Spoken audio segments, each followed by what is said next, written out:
NATO has a Trump problem. Ian Bremmer's quick take. Hi, everybody. Ian Bremmer here, and a quick take to kick off your week. Could be so much to talk about. I say kick off, so you think it's Super Bowl, but no, I'm not going there. Don't. I mean, I care, but not after the game's over. Then I'm kind of done. It's exciting that way. I love sports. I get very excited and then over immediately. Let's move on to NATO and lots of hair on fire because former President Trump, about to become the Republican nominee, could easily be president again, says that recounting a conversation he had with a leading European leader. I suspect he's talking about Angela Merkel and Germany, and that if they refused to pay, that he wouldn't be interested in defending them. Indeed, he would tell the Russians they could do whatever the hell they wanted to countries that refused to pay for their own self-defense. And predictably, this got Europeans very agitated. The NATO Secretary General, the European Council President, both saying this is only good for Putin. It weakens the alliance with Trump saying that, and especially saying that publicly, and the Europeans are indeed, almost all the Europeans are panicked about what might happen if Trump were to become president in 2025. And I think these are all real points and deserve to be responded to. I do think it's important to look at the other side of the equation at the same time, which is, should there be consequences for American allies that are unwilling to prioritize their own self-defense? And by the way, when I say consequences, I don't mean that the Russians should be able to invade them. But should there be any consequences, or should they just continue to be perfect NATO allies in good standing because the de facto policy of the United States appears to be, well, otherwise, yeah, tell them they need to pay more, but we're not going to do anything if they don't. And that also doesn't seem reasonable. That seems like a policy that is guaranteed to alienate the Americans and lead to a much weaker NATO. In fact, if you are a country that is not spending on your own self-defense for years and years, that also is a strong signal to Vladimir Putin. That also is a very weak signal to the future of the NATO alliance.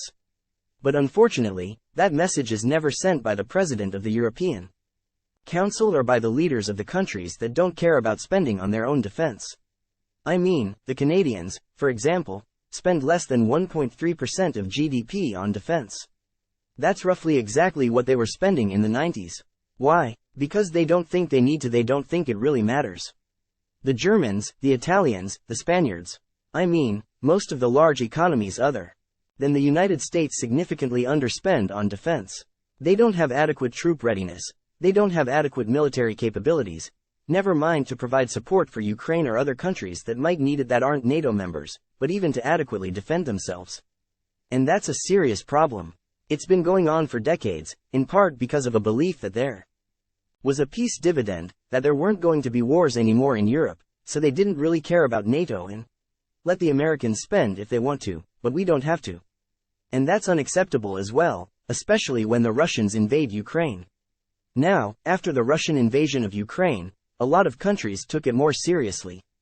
That's why Finland has joined NATO, that's why Sweden is about to join NATO. Certainly the frontline countries are much more worried and they spend a lot more. But those countries that are free riding in the back, they don't care as much. And clearly the right answer is somewhere in between. It is that for years and years the Americans need to say that if you don't spend or else, and that all else needs to be consequential, needs to have. You know, we won't have as many military exercises with you, or we're not going to share the same level of intelligence, or we're not going to provide as advanced military equipment. And if you do that and make it matter, then those countries are much more likely to do something like actually take you more seriously than if they know you have no fist in your glove. Now, there is a broader question, which is whether a President Trump actually wants the Europeans to spend 2% and then he'll be happy and committed, or whether he believes that NATO is just a drag on the United States. It's a multilateral group. It's a commitment with countries that the Americans would rather not be committed to, that Trump thinks it's a fool's game and would rather leave.